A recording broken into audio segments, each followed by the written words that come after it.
다음 슬라이드가 여기 요거 네, 네 맞습니다. 고맙습니다. 네, 안녕하십니까? 네, 그, 이게 이제 제가 전 인하대학에서 학생들 20대 학생들만 가르치다가 지금 갑자기 어떻게 해야 될지 모르겠다는 생각에 좀 이거 좀 젊은 사람들은 멘붕이라 그러는데 좀 약간 멘붕입니다. 이게 갑자기 나이 드신 분을 많이 보게 되니까 네, 예. 그래서 제가 좀 당황했습니다. 그래도 선교 전략 수립을 위한 현교 현지의 상황 분석, 의료 선교의 경험 나누기라는 제목으로 간략하게 발제를 좀 하겠습니다.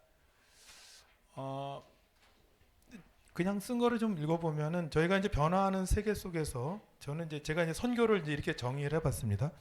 영속적인 진리를 바르게 전파하기 위한 도구들을 선택하고 그것을 수용하는 사람들의 현실을 이해해서 삶에 적용, 성취하는 과정을 선교사님이 함께 겪어내는 것이 선교 현장 사역가에서 필요한 업무이다. 이렇게 업무 분석을 하고요. 그 다음에 이제 선교 현장에서의 이 사역 분석은 자신의 사역 형태를 따라 최적의 분석 방법을 연구 선택해서 최종적 목적에 부합하는 방법론을 택하는 게 굉장히 중요하다. 그러니까 저는 이제 의료 선교를 주로 하기 때문에 의료 선교의 방법론을 연구하고 그 의료 선교 현장에서 무엇이 요구되느냐를 분석해서 적용하는 게 제 비즈니스입니다. 그러니까 예를 들면 차를 판매하는 사람, 그릇을 판매하는 사람은 각자 자기 비즈니스에 맞는 모델을 갖고 분석해야 된다는 의미입니다. 이 분석 모델이 잘못되면 전혀 엉뚱한 일을 할 수도 있다. 여기 아마 교회 개척하시는 선생님들 혹시 목사님들이나 사역자들 계시면 레퓨테이션 인덱스라는 말을 들어보신 일이 있으십니까? 들어보신 분, 레퓨테이션 인덱스 없으세요? 이거 정말 충격인데요. 학생들도 아는 건데 이 레퓨테이션 인덱스는 뭐냐면 그 지역 사회에서 이 교회는 뭘 하고 어떤 역할을 하는 교회이지라는 거를 교회 주역사회 사람들이 다 알아보는 거를 말합니다. 제가 미국의 메이오 클리닉에서 조금 돈을 받고 일을 해봤던 적이 있는데요. 미국 메이오 클리닉 하면 의사들은 그냥 금방 압니다. 미국 3대 클리닉. 환자들이 전 세계에서 가장 가고 싶어하는 병원인데요. 그 병원에서 월급 줄 때 어떻게 하냐면 교수들이 레퓨테이션 인덱스가 몇 점이냐라는 걸 계산해서 월급을 줍니다. 동료 교수들한테 얼마만큼 인정을 받고 환자들이 얼마만큼 그 말을 잘 따르고 그분이 병원이나 학교 발전의 기여도가 몇 점이냐를 계산해서 그거에 따라 월급을 줍니다. 이걸 누가 딴 사람한테 가서 쟤는 이거밖에 일 안 했는데 월급 이렇게 많이 받는데 나는 왜 이거밖에 안 줘요? 라고 따지면 그날로 해고됩니다. 무슨 말이냐면 주제를 모르는다 이 말이에요. 왜 제가 레퓨테이션 인덱스 말을 던져봤냐면 선교지에 교회 개척하고 나서 지역 주민들이 개척한 교회에 대해서 어떤 평가를 내리느냐를 물어보지도 않는 선교사가 된다는 것은 무책임한 선교사하고 똑같은 말입니다. 만약 여러분 선교단체에서 그런 선교사가 있다면 반드시 자르십시오. 자기 행동에 책임을 지지 않는 사람하고 똑같습니다. 레퓨테이션 인덱스는 무섭습니다. 한국 기독교의 레퓨테이션 인덱스는 지금 어느 정도 수준일까요? 제가 알기로는 바닥을 치고 있습니다. 어디 가서 기독교인이라는 얘기를 하면 굉장히 부끄럽다는 얘기를 들을 정도의 상황이 지금 되고 있다는 사실이 현실입니다. 이거 굉장히 우리가 위험하게 생각해야 됩니다. 레퓨테이션 인덱스를 교회의 레퓨테이션 인덱스 꼭 측정해 보시기를 부탁드립니다. 이 지역 주민들이 우리 교회를 어떻게 알고 있는가? 그래서 영적 차원의 가치와 사역이 우리가 흔히 뭘 하냐면 가치와 보람을 비정량적, 정성적 분석이라는 말을 우리는 많이 씁니다. 저 논문 쓸 때 옛날에 정성적으로 논문 써봤어요. 지금 정성적이라는 말은 사회적으로 통하지 않습니다. 어떤 의미냐면 측정이 불가능한 얘기만 하고 돌아다니는 사람이 됩니다. 측정 불가능한 얘기를 한다는 말은 뭐냐면 자기 혼자 자기 스토리 얘기하는 사람이라는 말하고 똑같습니다. 이건 학술적으로도 가치가 없고 흐름하고 관계가 없어요. 그냥 개인적 경험이에요. 이런 거 하는 사람들 지금 학교에서 거의 다 추방됐습니다. 지금 학계에는 거의 없습니다. 정성 분석하는 사람은. 그래서 정량적 조율이 굉장히 중요합니다. 실제 현장은 기업이 사는 거는 매출이 몇 퍼센트 드러났냐, 오늘 이 마켓을 열면 얼마 정도의 수익을 우리가 올릴 수 있느냐, 우리 직원이 몇 명인데 뭐 급여가 이번 달에 얼마가 나가는데 그 직원 한 사람 한 사람의 매출 수익률이 몇 퍼센트가 되느냐, 이런 걸 분석할 수 있어야 기업 경영을 합니다. 비즈니스 에즈 미션이 망하냐면은 기업 경영하는 방법을 모르는 사람이 비즈니스 에즈 미션을 하겠다고 하니까 망하는 거예요. 별거 아닙니다. 의사 아닌 사람이 의사 하겠다 그러면 망합니다. 100%. 똑같습니다. 그래서 여기서는 정량적 분석과 조율을 할 수 없는 사람은 나서지 말아야 됩니다. 그리고 이거는 사회를 잔등하는 거기 때문에 사회적으로 준법 혹은 공정의 잣대에 굉장히 민감해야 됩니다. GMS라고 하는 선교단체에서 선교사역 보고를 이렇게 하라고 썼어요. 1번부터 5번까지인데 제가 빨간색으로 친 것만 보십시오. 사역 보고를 해야 되는데 이 사역 보고를 어떻게 하냐? 현황과 함께 사역 목표에 대한 평가와 목표 달성을 위한 계획이 있어야 된다. 이걸 대부분 선교사님들 보고서를 제가 받아보면, 제가 선교단체의 대표로서 수년간 사역하면서 보고서를 받아보면 전부 정성이에요. 솔직히 다 자르고 싶어요. 한 명도 남김없이 다 자르고 새로 시작하는 게 낫겠다고 생각하는 게 왜 그러냐면 정량적 분석을 할 줄은 몰라요. 이거 심각한 문제입니다. 기업들도 경영 경제 분석하라고 이거 인터넷 뒤지면 다 나옵니다. 이거 영업자라는 법, 뭐 신제품 어떻게 하냐, 신사업을 압도적으로 실적을 올리는 9가지 법칙 뭐 이런 거 많이 있습니다.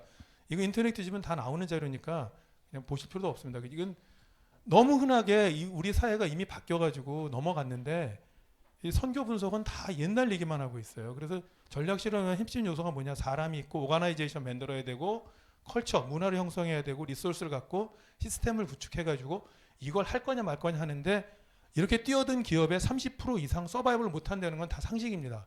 70%가 망합니다. 그래서 생각이 결과났는데요. 추상적 목표를 갖고 선교하면 구체적 결과 절대로 일어나지 않습니다. 그냥 개별적으로 몇 사람 회심했다는 얘기를 할 수 있지만 내가 이 지역에 가서 얼마 많은 자원을 가지고 우리 팀이 어떤 사역을 해가지고 무슨 결과를 내겠다라고 하는 목표를 구체적으로 제시할 수 없는 무능한 사람을 만들어내면 안 됩니다.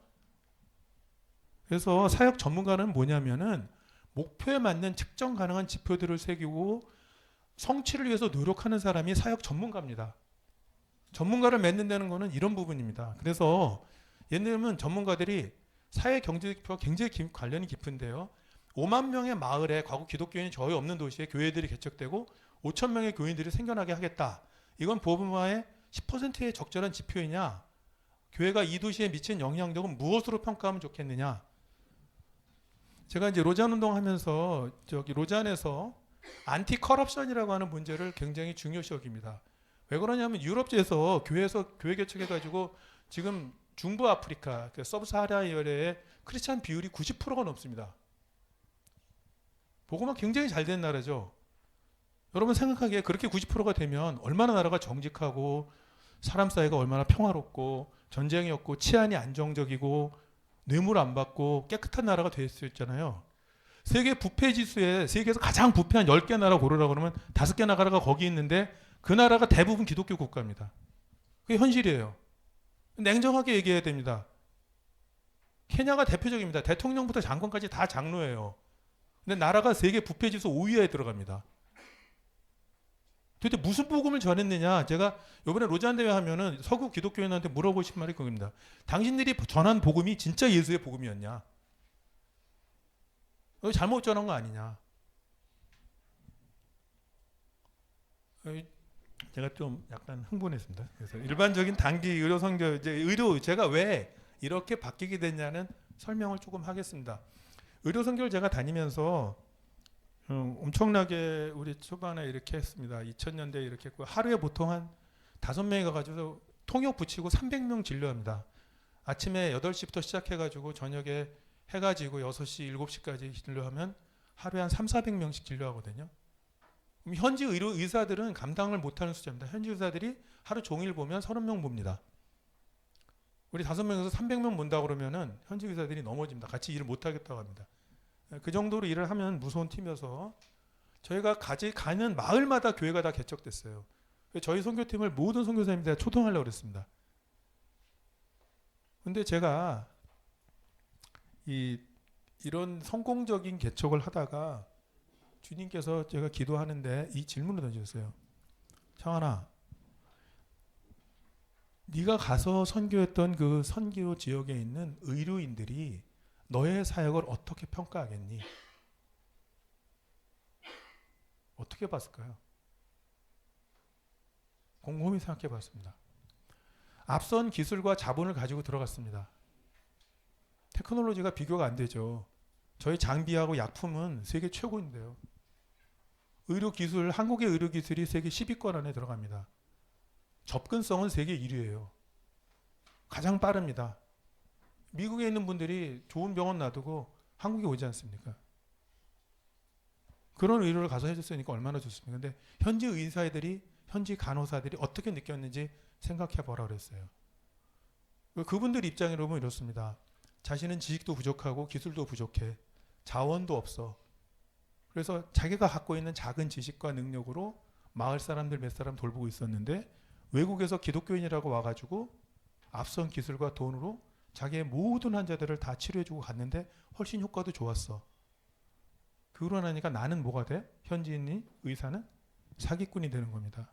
저 실력도 없는 놈이 돈이나 받아 먹었다고. 제가 그걸 의도했던 거 아니죠.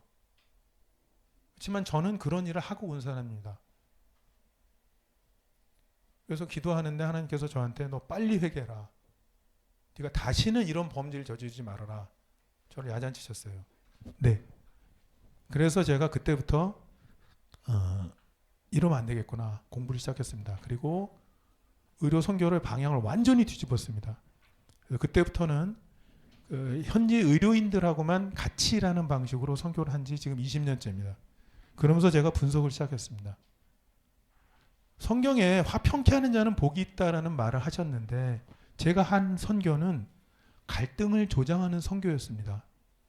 효과와 성능을 중심으로 이게 갈등을 거기 의료인들 예수님 믿겠어요. 그래가지고 제가 가서 그렇게 해놨는데 의료인 중에 회심하는 사람이 한 명도 없었습니다. 근데 20년 동안 제가 의료인들을 섬기며 다녔습니다. 교회 개척은 많이 못했는데 몽골에 있는 한 병원은 원장님이 그리스도인이 아니에요. 뭐라고 하냐면 요즘에는 젊은 사람 다 교회 나가겠네. 예수 믿는다는 게 자기들에게는 꿈처럼 여겨진 일이 됐다고 합니다. 그 젊은 의사들한테는.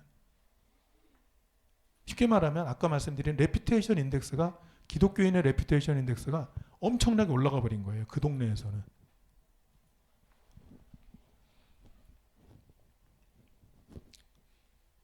그래서 제가 했던 거는 이 선교가 현지의 사람들한테도 타당하고 감동을 줄 수 있는 사역이었느냐 하는 그게고요.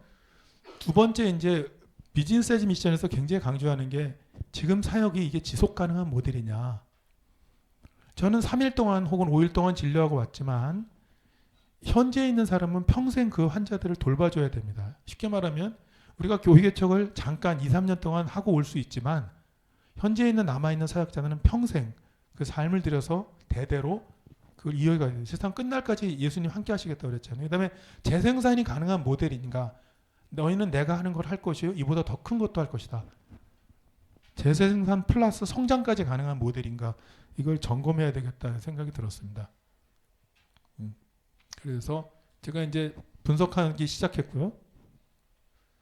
그래서 이제 5년 전에 이 팩트 플리스라는 아주 귀한 책입니다. 2019년에 이 한스 로승이라는 분이 5분이면 끝납니다. 슬라이드 4장 남았습니다.